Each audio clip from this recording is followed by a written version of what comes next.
Hey, welcome to the Sit Down. I'm your man, Rod Love, and sitting next to me is none other than the General Attorney.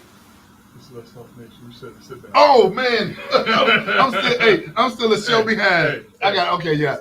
You did the rewind. You did the rewind.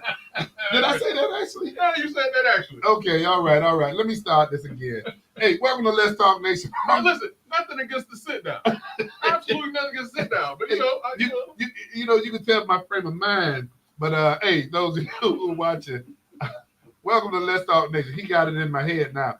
Welcome to Let's Talk Nation. I'm your man, Rod Love, and sitting next to me is the General. He always be on point, y'all. Attorney Greg Jackson. Once again, it's on, brother Love. You know how we get this thing started every week, man. But this was a special weekend. But how was your Resurrection Sunday weekend? Hey, man, it was excellent. And, you know, Rev get down like he always get down. Mm-hmm. He brings the word. But you know what, Greg? I got to tell you, man, this Easter Sunday, something that, and maybe I don't pay attention sometimes, I don't know. Okay. But one other thing, man, that just really impressed me was how many young people were in church. Hey, you know what they say about church? I'm confused. Okay, I'm gonna tell you. I'm gonna tell you. But you know why the number of young people in church astonish you? Here's why. You know, they say if you walk in a church and you see, you know, everybody that's in the church in their 50s or 60s.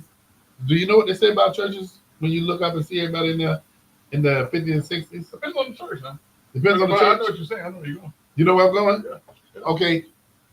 I know exactly where you're going. So what's been said is if you always see the elderly generation in church, mm-hmm. that's a church that on life support. That's a church on its way to dying. That's a true statement. And so when I tell you, man, I was just blown away, man. And I was sitting in the back pews. Mm-hmm. And from my vantage point, everywhere I turned, I saw young people. And the only reason why I say why you're surprised is because I remember in days of old, if you didn't go to church any other time, you went to church on Easter Sunday because you had your Easter suit or your Easter dress, in the case of the young ladies, and you had your Easter speech.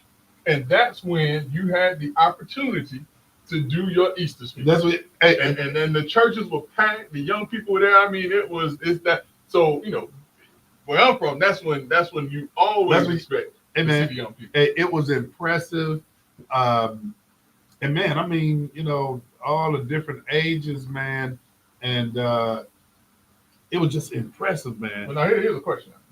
Did you make it to Easter sunrise service? Hey, anyway, hey Doc, give us some size on the screen. You see how he trying to corner me? No, ask me that question. Did you make it? No. I didn't know where it was. Oh, see, that must be Mondo giving us the life. That was a real question because I didn't make it. Yo, you didn't make it. No, I didn't make it. But man, I tell you, again, man, Rev always does a good job. He got up there after everything was taking place. Yeah. He says, "Well, y'all, I'm glad everybody's ready now and warmed up." Mm-hmm. He says, "I won't be long. I'll just be 5 hours." hey, when he said that, oh man, you heard everybody. Uh-huh. That hard again. Yeah. But when he said that, man, that really loosened people up, man, and we was ready to go. Yeah. I won't be nothing but 5 hours. I won't be long. I'll just be 5 hours. So that's right. He just want to see if there's listening. Oh well, everybody was listening because when he said that, you know, I had to do one of these. But now, man, what did you do on your Resurrection Day? So, you know, I don't know if you're a member or not, Brother Love, but I was supposed to be in trial. Oh, that's right. And so this weekend, to include yesterday, I was in trial prep mode. And in the 11th hour, as luck would have it, we got the case resolved in the 11th hour. That wasn't luck. That was y'all. That was skill. That was. But listen, whatever it was, because this is one that did not need to see the light of day in anybody's court. Oh wow! I will be upfront and honest, and so I am glad that one. And it was a doggone good result. Yeah, it was a doggone good result. So I'm happy so about congratulations, that. Steve, man. Yeah. So I mean, I spent my Resurrection Sunday in the book, so to speak. Man, okay. That's all right. But so listen, brother Love, one of the things we got to talk about, there was a tragedy that occurred last week. It was on the campus of Florida, and unfortunately, on April 17th of last week, there was a mass shooting on the campus of Florida State University. And the interesting thing, brother Love, the unfortunate thing is this. There were 6 people who were injured in this, one of which I believe is still hospitalized. The others are doing well or recovering well. And there were 2 individuals who were killed in this tragedy. One was a football coach in the area, also a FSU employee. The other was actually a vendor who was actually visiting Florida State. He was there on business, 45-year-old guy who was a father of 2, just there on a regular day doing his job. Wrong time. Had no idea he wasn't going to be able to make it home to see his family that night. And so this, this unfortunate incident has affected and rocked not just Florida State University, but it has rocked, the state of Florida. It has rocked and it has impacted the state of Carolina, where the 45-year-old dad was from, and it has rocked this country because yet again we have an issue of a mass shooting.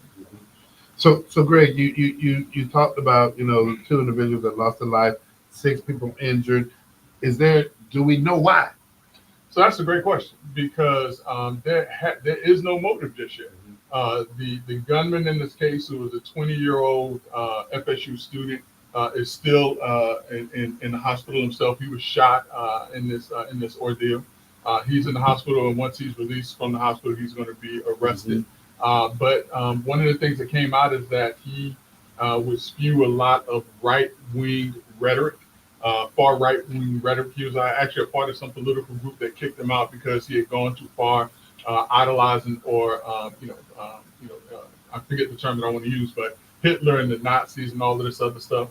So they what was all this on social media? Yeah, I mean, all this is on the news report, not just social media, but the news report out of Tallahassee and the national news. But the more interesting thing about the story, this is a tragedy, but the more interesting thing is that the person that committed this heinous crime is actually the stepson of a senior Leon County deputy. And the weapon that he used, get this, brother Love, the weapon that he used was her old service firearm. Greg, listening to the reports and basically listening to law enforcement, and I got to commend law enforcement for making the public or providing the public the information as quickly as they did. And when you talk about the service weapon that was used, it was that individual deputy's former service weapon that I guess, Greg, was retired because the agency went to a different weapon, and I guess they allow the officers or the deputies to purchase those when they take them out of service and give them new ones. Yeah. With that, there was a question that I heard from a reporter regarding the deputy whose stepson it was. And the question was, is this deputy going to be put on leave? And the response, and I thought, Greg, was a good response because the law enforcement officer basically said, we have no reason to do that at this time. And, yes. I'm going to call BS on that.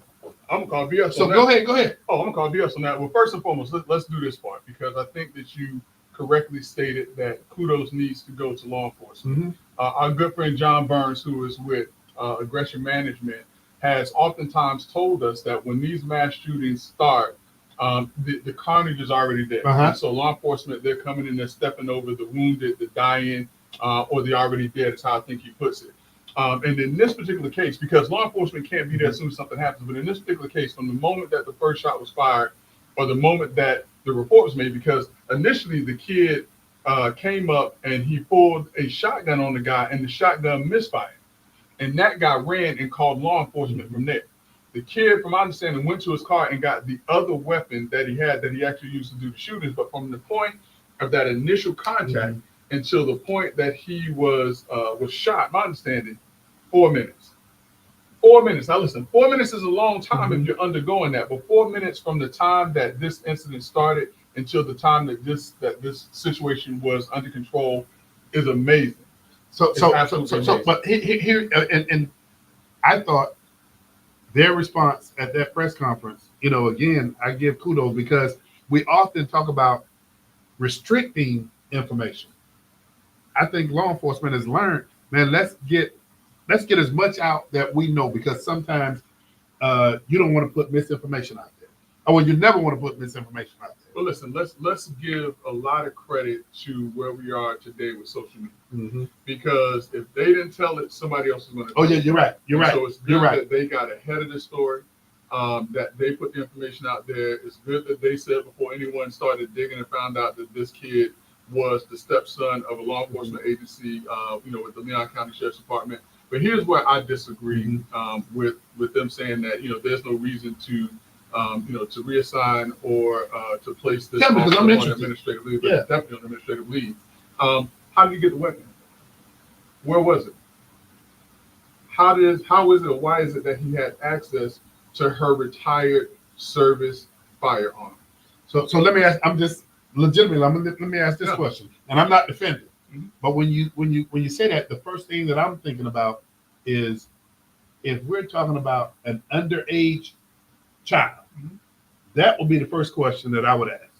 Yeah, listen, it doesn't matter who. Okay, I get what you're saying, but you see, you're talking about another adult. But here's the question I do have for you: this pattern that you're talking about, and so now I'm putting things in a different perspective. This pattern that was already out there, would that incline a person to say the behavior is so radical, I need to look at where I'm securing and what I'm doing to secure my. Absolutely. So and she is a professional law enforcement officer. She knew or should have known that this kid that was in her house that had issues. The reason, because that's not the real name. The name that he's using is not his real name. No. He changed his name because now remember that his name is he's calling himself Phoenix. The reason why is because he's saying that he's rising from the ashes of the abuse that he has sustained by his mom, by his real mom. She knew that this kid had some issues. She knew it. She knew or should have known about the rhetoric that he was spewing that got him kicked out of this club or whatever he was in. She knew this. The only difference between this kid and the 14, 15-year-old kid in Michigan is the age. Okay, and here's something. I don't think you heard me. Don't jump over that. Don't jump over that now. The only difference between this 20-year-old kid, which he's still a kid, the only difference between this 20-year-old kid and that 14, 15-year-old boy in Michigan, where his parents are going to prison, is his age. I get it. But something you just said and something you just broke down, I'm gonna go ahead and say this to you.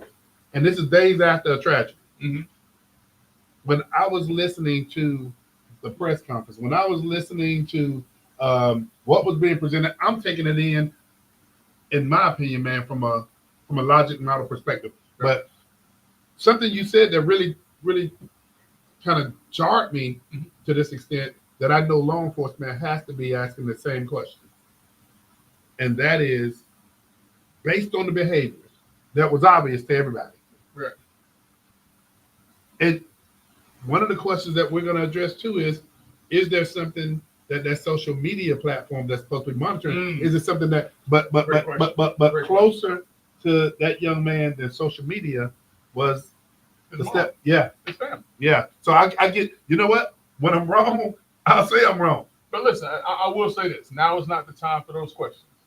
But when the annals of history are turned back, and people say now they're starting to question why it is or how it is he got this weapon, they're going to go to April 21st at 7:14 p.m. and they're going to hear that Let's Talk Nation again was at the forefront of this conversation and saying that this mom, who was a law enforcement officer, and listen, I'm not even saying, well, no, I am saying that. I'm absolutely saying that she bears some blame. I'm absolutely saying and you know what, Greg? When you break it down like that, man, I gotta say, that is something, man, that you got to take into serious consideration. And since we're there, let me ask this question, man. Yeah. Since we're there, we talk about should the stepmother have known based on behaviors that should have been obvious to them. But then, Greg, we see different social media platforms testifying before Congress all the time. Yeah, especially at the tail end of Biden's administration. Correct. Yeah. So Greg, I asked you this question, man, in your thoughts about it. Can social media do? I mean, because I tell you, our good friend, our executive producer, Doc Polite, he, he's telling me all the time about the issues that he has with social media restricting him quite often. Mm-hmm. Mm-hmm. I mean, this was so blatant, man. Do you think there's something that social media could have done? I think there's something that social media should have done. Mm-hmm. With the advent of AI, with the advent of things like ChatGPT and all of the other things that are taking place on social media, I think that it should have tagged what types of searches this kid was doing.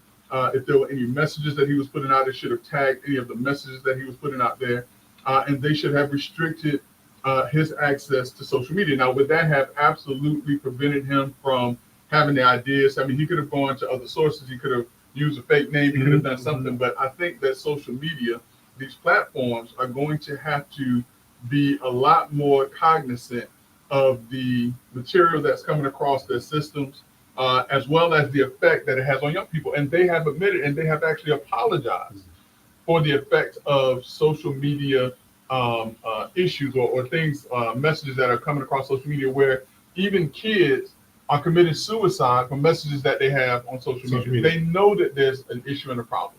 You have people that are literally being radicalized on social media through these platforms. And knowing those things, they cannot continue to sit back with the blind eye and say, not our problem. Okay, with that, Greg, here's something that we've discussed, man, all 8 years that we've been doing this. Here's something that has been discussed prior to. Greg, we're going to hear discussion about gun control. Yep. We're going to hear discussion about societal issues. And we're going to hear something that, does need more conversation, but mental health. So what do you think what direction does this go into? So personally, I think that, depending on the party that you're in, I think that people are going to make this an immediate gun control issue. In my mind, this is not a gun control issue. In my mind, this is clearly a mental health / societal issue. Now, the reason why I say societal, not the first part of the mental health part, remember what I told you about this kid just straight away. He changed his name because he was saying that, he had been abused. He had gone through some things with his birth mom, to where now he has a new mom, a new family. He has a rebirth of who he is. And if you look at him, he looks a little off too. I mean, I'm not being funny. I'm being for real. He just looks a little off. He looks like something, something ain't clicking it. But the reason why I say it's also societal is because through the social media platform, he was able to tap into these various groups and to get these ideas. And when you have someone who may have some mental health issues, they're going to be attracted to things that they feel will empower them in some form or fashion. And I think that from a societal standpoint, him going on the social media, becoming a part of this false world of social media, because that's all social media is. Social media is a false world where people can go and they interact with false things, not even real people. And it has caused him to be and to develop into the societal being that will go out, take a gun, shoot and kill 2 people, shoot or cause 6 other people to be hurt. And the only reason why there was not more damage is because law enforcement was there in 4 minutes. 4 minutes. Greg, you brought up a good friend to the show, man, and you brought up John Burns. I did. And John just texted and said, take the sit down off of that too.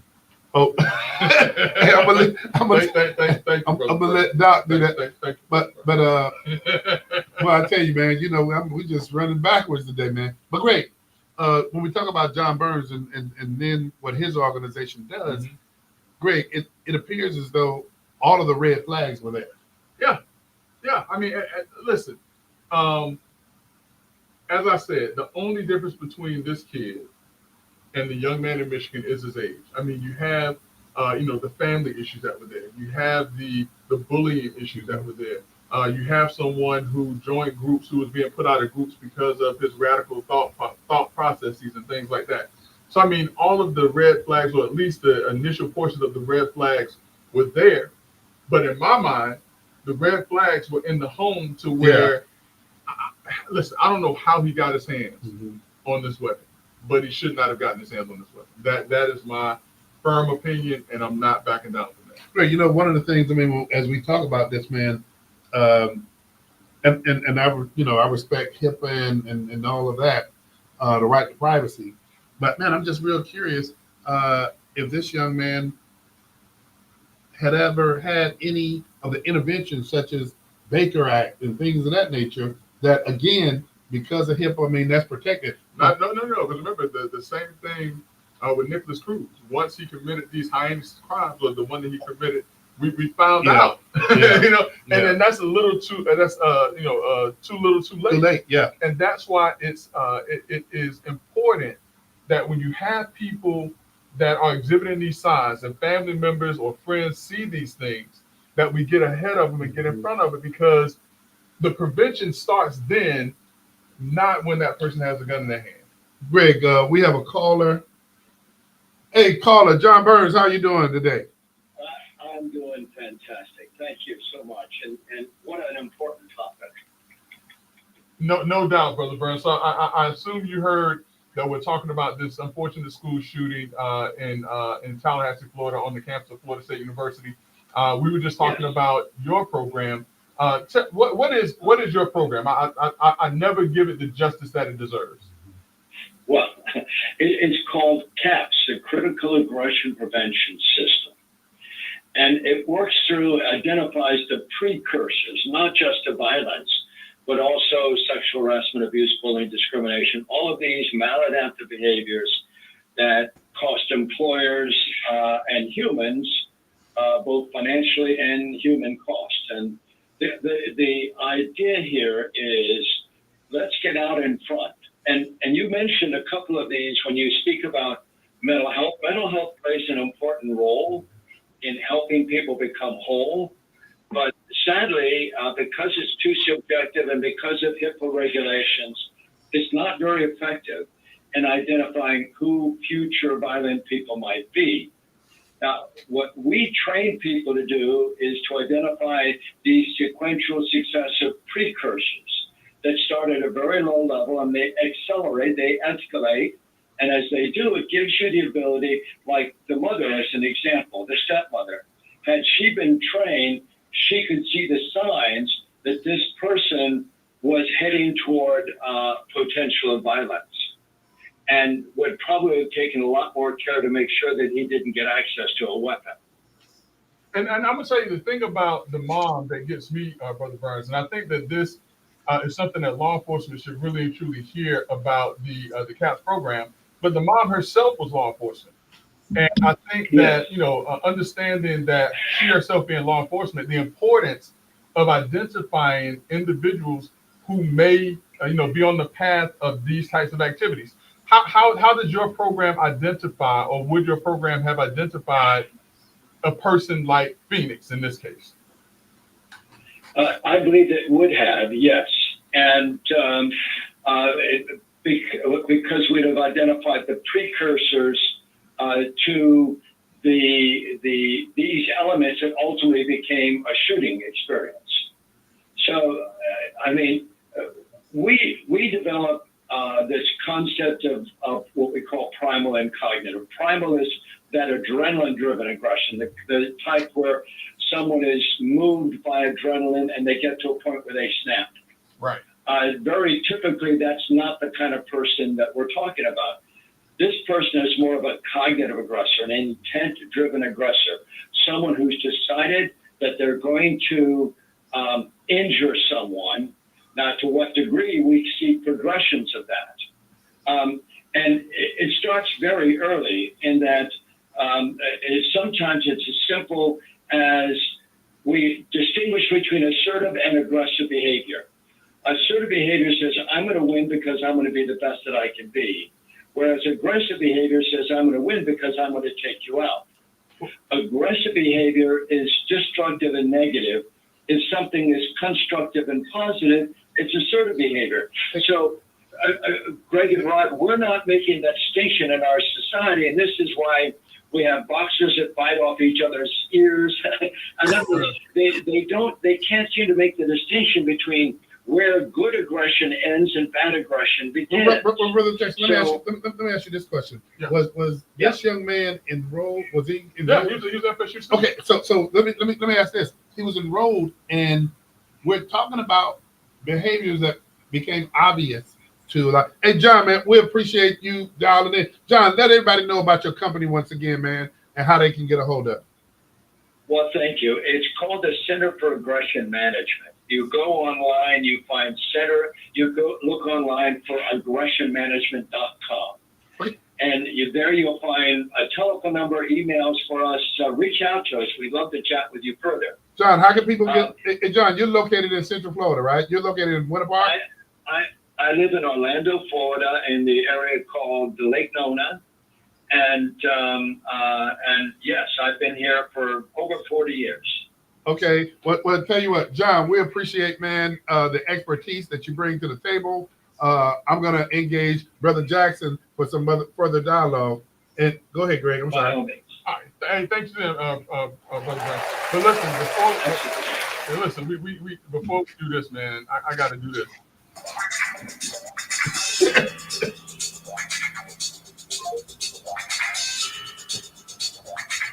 Oh, I know why you're doing that. I know why you're doing that. I know why you're doing it too. Hey, Doc, that's right on time. That's sharp, Doc. I like that hat, man. Hey. Oh man, listen. Hey, where you get that from? Hey, it's actually brown. I don't know why it looks like it's purple on the. No, it's just brown. That look brown. Oh, okay. Hey, I had to give your whole theme music come on this time, man. I Hey, like that. He's showing out, man. Thank you. He had a different. Thank you. I brim on the appreciate sit that. down. Oh, he did? Oh yeah, he had another bad one on the sit down. Now see, a lot of people would take y'all joking serious, but I No, That's listen, just how we you do. had to get your own theme song on that one, man. Hey, listen. Doc not doing it justice because he don't have the lights on in there. Where it can pop. Yeah. He don't have the lights on where. hey, But hey, hey, Doc, you man, wait till Doc, what's your thought? Huh? Go ahead. Go ahead. What were you gonna ask? No, but you know, we're talking about, you know, young man that committed a heinous crime in the shooting on FSU campus, man. What's your thoughts about that? You know what John said is absolutely correct. There are ways to readily identify. Look, if you look at the FBI's profilers program, it's been spot on. So we know how to identify these people and their potential for violence. And there are manuals out there, but you got to ask, why aren't we using them? Why aren't we doing early intervention in households and in school, from school settings? And you know what, Doc just pointed some out when he said household, school setting. There's so many different levels that I think, Greg, these type of behaviors can be identified. But the one thing that I had the question for was this man was enrolled at FSU. I know that they have a lot of things going on. I'm sure that they have certain mechanisms in place, but you know, to have John Burns on the show and what his company does, man, to be able to identify those red flags, they can save lives. But you know what? I'm gonna say this. I'm gonna be to your point. I'm gonna say this because right now the young man is still in the hospital. I guarantee you that once he's out of the hospital and they charge him and they're able to really and truly look at this person and what has led up to this, I guarantee you're going to see 911 calls. I guarantee you're going to see those things that were being ignored. That all were flags along the way. Listen, I have a nephew. I usually don't share this because he is mentally challenged. But when he was a kid, he was a wonderful kid, and he just got outrageous as he got older. And I remember being his advocate when he was in school, and he went to a special school in Orange County. They completely failed him, from the start to the finish. They would even get so upset to tell them, don't let me in the meeting, the IEP meeting, because I was too disruptive. No, see, when you know mental health and you know what's going on, they don't want that opinion in there, because now they're bound to do something. And I watched them kick the can with him, and he ended up sadly he's incarcerated for the next 40 years. Hey, so And the thing is, they failed him. But with your point in case, Doc, and Greg, I open this up. Man, we all would pray that there's a red flag so that we can capture things and stop them before that happens. But there are, Rod, but people ignore. How can you stop it if it's ignored? They are identifying these kids. You go sit in, you used to be the deputy director of juvenile justice. Go and sit in some of these courtrooms. Go down there on Michigan. But here's the hook. Here's the hook that we've seen take place. And Greg, I think you identified it in Michigan when you start seeing around the country that there's consequences being put in place, and that if you don't act when you see that it's clear and obvious, the mother and the father, I think, Greg, they both were charged. They were charged. Yeah. But when you have a level of accountability, and the kid in Georgia, remember the kid in Georgia, his dad was charged. There's no difference between that kid in Georgia that did that shooting in Georgia and this. You're right. The only difference is the age. You're right. Yeah.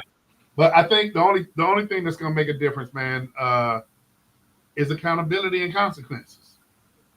Well, we've got to be the voices that are intercepting, because right now everybody's is hiding their hands until it gets to this. Till it blows up. Well, what we found though, and here's what I see when you talk about corporations or government. I'm gonna put those.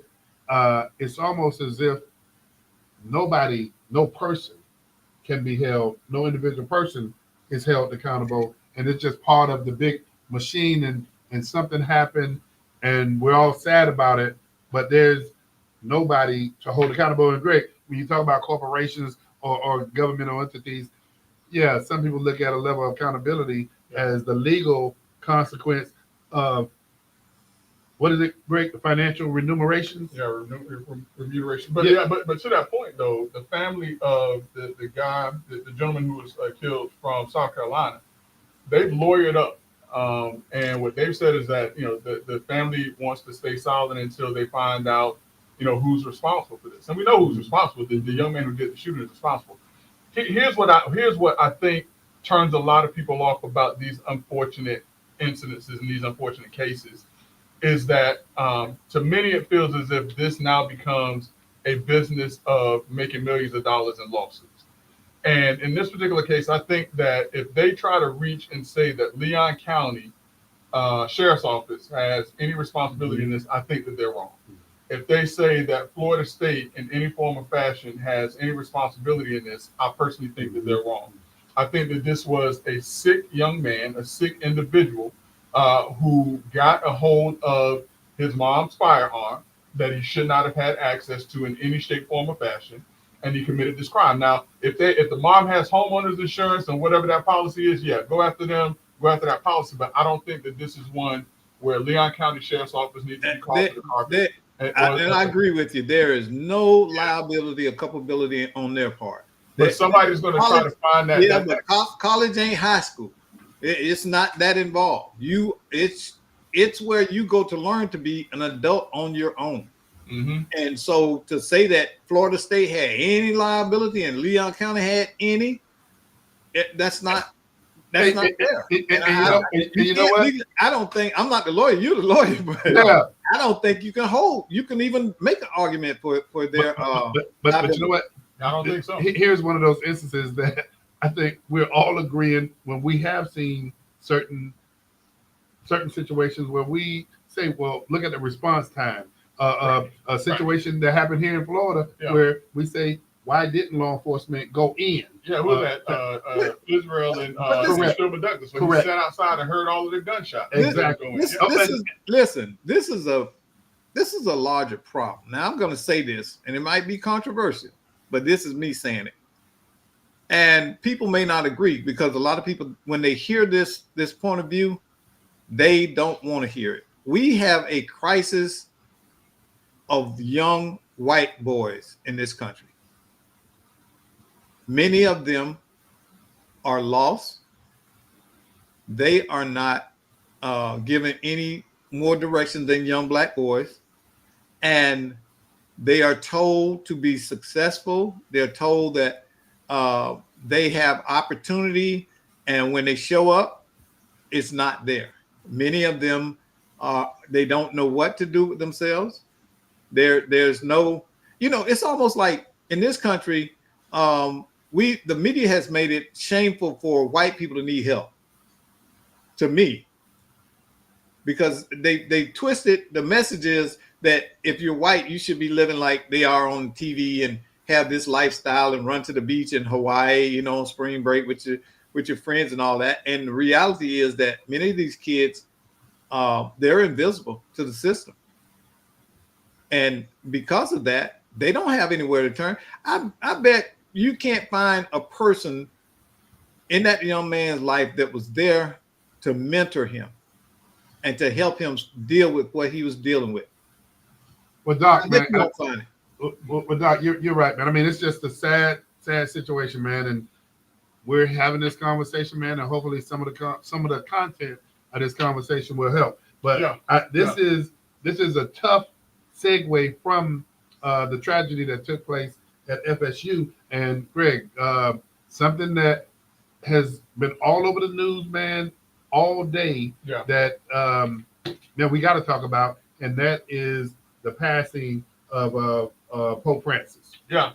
So I believe it was 1:35 this morning. Pope Francis, 88 years old, from Buenos Aires, Argentina, the 266th head of the Roman Catholic Church, passed away. He had recently, I want to say as recent as a month ago, had been hospitalized. He was battling pneumonia. They had just released him. On Saturday, he had met with Vice President J.D. Vance. On Sunday, he did the Easter blessing at St. Peter's Basilica and went to bed last night. And, unfortunately, he succumbed, to age and to his illness. Hey, Greg, he held that post for how many years? 12 years. 12 years. Yeah, 12 years. He took over from Pope Benedict, who actually retired.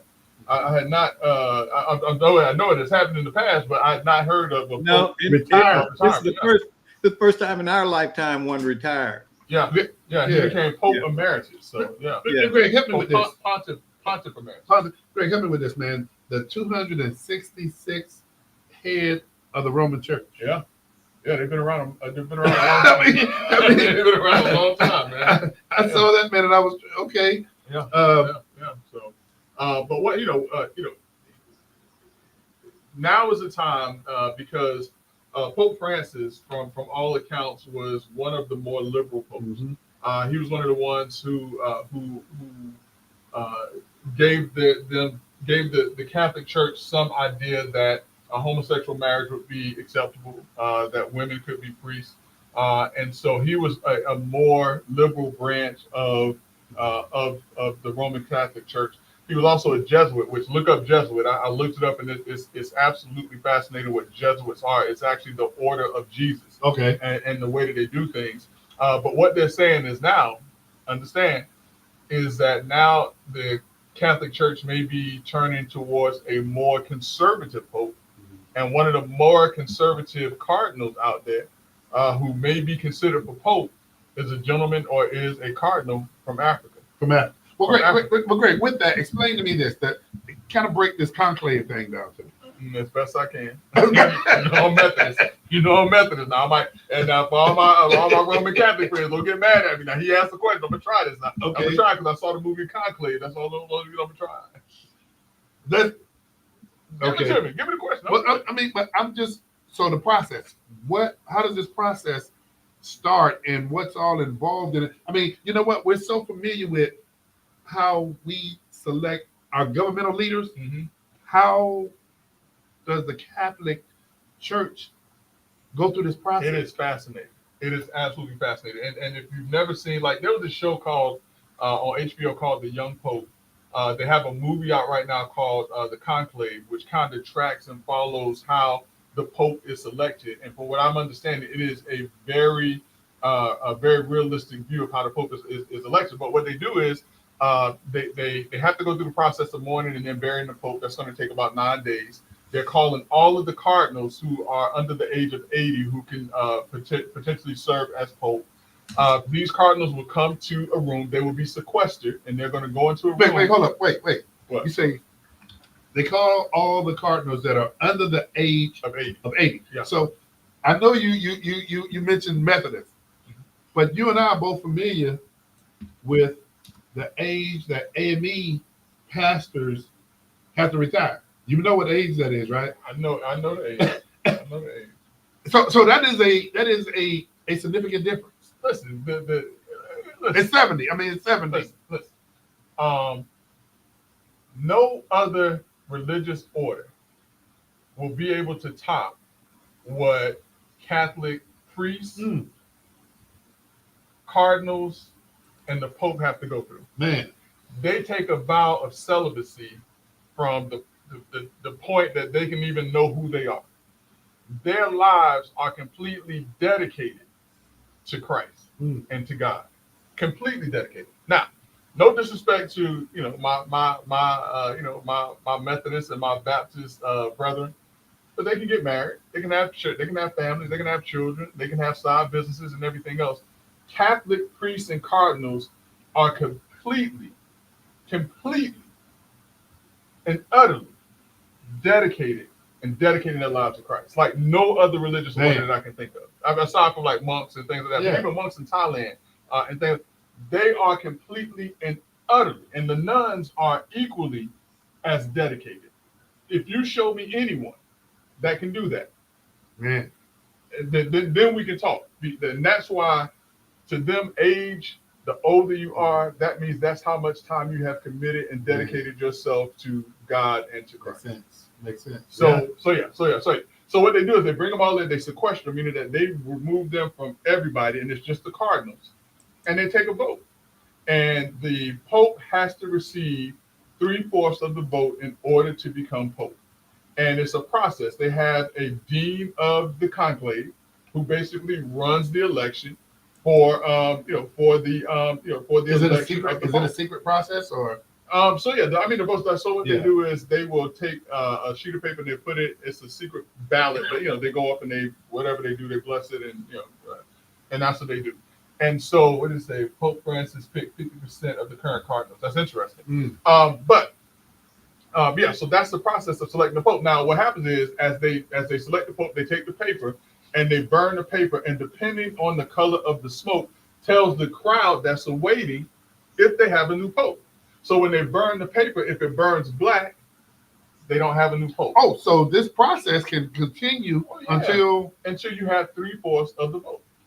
And you have people that are jockeying and like any other political process, because as much as they dedicate themselves to God and Christ, this is still a political process. Hold up, now and this is not an equivalent by no means. Right. But you recall that we witnessed this. Who was it, Greg? It wasn't Mike Johnson. It's not the present Speaker of the House. Yeah. But remember, it was before him. Oh, jeez. You know what I'm talking about. Doc does too. The former Speaker of the House. That Greg, did it go? Kevin. What's his name? Did it go? Not McCarthy. McCarthy. That's what it was. Something. Yeah. Yeah. Hey, did it go 15? Did they go? It went a lot. Yeah. Yeah. It Yeah. is Over like- 50, Is that 50 votes, wasn't it? something 50 else. ballots? Wasn't it Yeah, 50 but rounds? listen, it's that type of process, and you decide like if a certain pope doesn't if a certain candidate for pope doesn't get a certain number of votes, then that person may say, well, listen, don't support me. Let's support this person, and let's get my supporters to support him. Okay, another question, and I guess I'm gonna lay this out for maybe it might be John Burns, but who was or what age was the youngest pope? I mean, I'm just curious. If you say everybody under 80, now let John Burns, Greg, you cheating, man.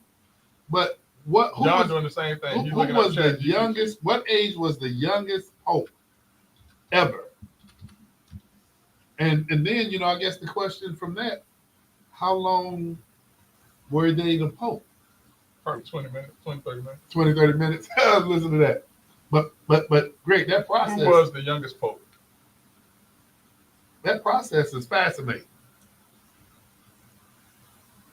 You see, Greg, The youngest pope in history is traditionally believed to be Pope Benedict IX, who first became pope in 1032. Age at election estimates vary, but he was likely around 11 to 20 years old. There you have it. Ask and ye shall receive. And listen, here's the thing also. Did you all know that they are in the midst of canonizing the youngest saint and the first millennial saint right now? And they're having to stop that process now that the Pope has passed away, and they're going to finish it once they finish with the Pope. But the youngest saint and the first millennial saint is being canonized as we speak.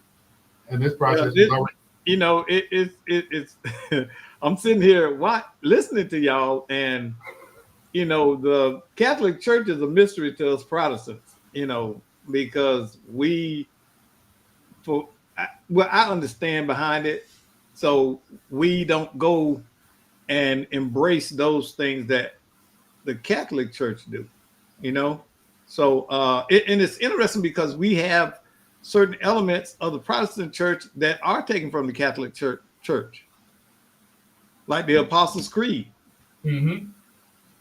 So religious is a strange thing when man is in charge of it. But you know what? It is. But here's something I will say. I attended, and I don't know, Greg, if I mentioned this to you, I attended a friend who passed away this maybe 3 weeks ago. His funeral. He was Catholic. Okay. That process, the funeral, was totally foreign to me. Mm-hmm. That was the first time, and as soon as you entered the church, the casket was right there. As soon as you walked in, Interesting. I mean, and it Like was in the foyer? as soon as the foyer. As soon as you walk, from a Yeah, A&B, yeah, from yeah, A&B. yeah. Let me ease myself. Yeah. into this. Yeah, from A&B perspective, we go in and you observe when the casket is open. You go, Yeah, if you see it way up there, you'd be Yeah, like, all right, yeah. I'm gonna walk up there. Not if you walk in the door and be like, wait Yeah. a minute. Yeah. and as soon as I walked in, you see priest standing by the casket with holding the cross, and I mean, I didn't know what to do. Interesting. I didn't know what to do. Yeah. And how we do from our faith and culture, we gonna put our hand on the, and I'm just, Who do that? I do that. I do that. Let me say, Hey, you do that, Doc? hey, I do that. Hey, I'm not doing that. on the closed I cast, mean, on the when I was closed cast. raised AME, I'm non-denominational. Hey, but Now. it was an experience, and Did they tell you? Did you do that? you know what? I ain't gonna lie. I normally, when I'm Just kind of just. yeah, and some of the folk that were there, and I saw a few other people do it afterwards. So then I'm like, okay, I don't feel bad, Right. but it was a different experience. But it's still the same experience that we have in our faith, where you're supporting the family, you're paying your respect, you're in the at least church with Rev. when you go to kneel, there's some comfort down there in the pews. Yeah, they got the little thing. Yeah, Yeah, the folds they know out. how to do it. Yeah, they know how to so do so it. it was a totally different experience, man. But like Doc said, man, it was a mystery to me. Yeah. But I mean, listen, the whole process of selection of Pope, I think that I've seen it. I remember Pope Paul John II. I remember when he passed away. So I remember when the Pope before the current Pope was selected, which was Pope Benedict. And then I remember Pope Francis. So this is going to be like the fourth Pope that I've seen in my lifetime. Great. Before we leave this topic, and I don't know if you mentioned this, and Doc may know, but how many days of mourning take place? I would say 9 days. 9 days. So Okay. 9 days. I know it's a 2-week process. I want to say 9 days to mourn the Pope, and then that's during the time they're going to be gathering all of the cardinals to come as well. Man. You know, Well, man. Hey, so we gotta hit fast forward on a couple of things here. And Greg, I want to open it up. Florida legislative session, man, is going to be. It may possibly be concluding Senate die on May the 2nd, Yeah. but it may not occur Really, what's going on? because you have the issue, a whole lot of unresolved issues in the legislature now that, people are wondering if it's going to conclude on time now. That's interesting. That's very interesting.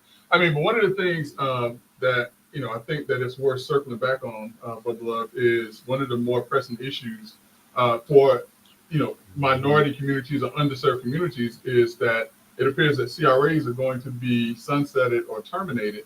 And I just want to just kind of circle back because now is the time when municipalities who were not doing things to address slum and blight in their communities, they need to be putting together a plan rather quickly in order to properly use those funds that taxpayers are putting their monies into the TIF funds or into the TIF in order to address slum and blight in their areas. Great. To your knowledge, man, I guess the termination date, because no new projects can be funded. After a certain period. And so the monies that's in the TIF fund now, when I say TIF, I assume that people know what that stands for, and that is the tax increment funds. Yep. And so, Greg, now, do those dollars have to be encumbered? Do they have to With projects, yeah. Okay. They have to be encumbered with projects, and they have to be projects that are on the books. I want to say on or before October 25th, or is it July 25th? Because they've done some interesting stuff with it. But yeah, they're going to have to move. So it has to be in their plan by July 25th, and it has to be executed or in motion by October 25th, if I remember right. Well, one of the quandaries, and I think I sent you this video from an individual that was testifying before the legislature, and he was talking about some of the development projects that have like a 2 or 3 year span and trying to plead the case. So don't matter. But listen, this is what I'm gonna say. And I'm gonna probably get some brushback and some hate on this, but I blame the community at large. And I blame, certain politicians who are either not educated or not connected enough to the community to properly use those dollars. Because, if CRAs were being used what they were initially put in enactment for in 1969, which was to address slum and blight, CRAs should have been out of existence within 10 to 20 years. And the fact that we still have CRAs is a testament that those monies probably were not being used in the best fashion. And again, I go back to the city where I live.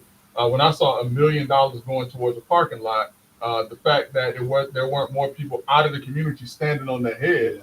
And I don't even live in the area where the CRA is situated and where tax dollars, because it's their tax dollars. And I think people forget that it's the individuals who live in that area's tax dollars.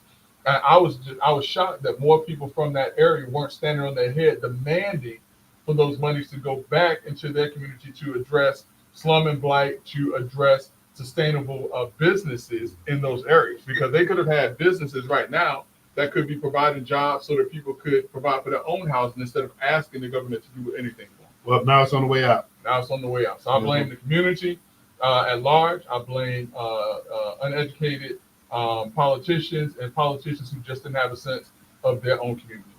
Period. And here's the thing too now, Mhm.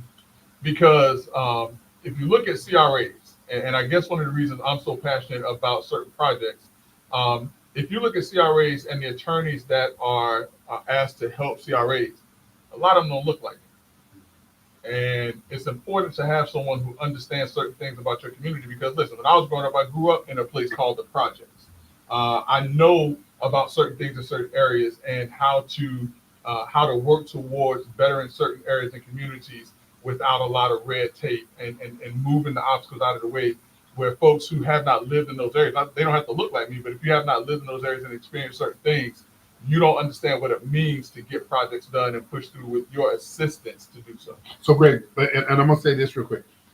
With CRAs all across the state, if you weren't at the table in the development of those CRA plans to make sure that they're impacting what they should have been impacting, a lot of those plans could have been the demise of those CRAs from the beginning. Well, if you weren't Right. because a lot of people weren't at the table initially, Mm-hmm. but those CRA plans could be amended. And that's the thing. The community could have at any time came in and held their elected officials accountable and said, you're not using those dollars for the betterment of our community. These are our ideas. And if they didn't listen to your ideas, you vote them out. Mm-hmm. So I blame the community at large. I blame uneducated politicians. I blame politicians who do not have a true sense of their community, period. But I'll tell you what, Greg, I'm going to push you a little bit on this. Frustrations of working with Generation Z. And let me tell you something, man. Generation Z, this younger generation, man, they are a trip to deal with. And I have a situation that I'm currently dealing with the Gen Z on staff. And they do things that we as Gen X's would never think about doing. Ever. And so, I mean, there's some things, Brother Love, go through the list real quick about things that Generation X can do that millennials and Generation Zers can't do. Okay, read them out. They can't read a map. You're right. What's the next one? Okay, fix things instead of replacing them.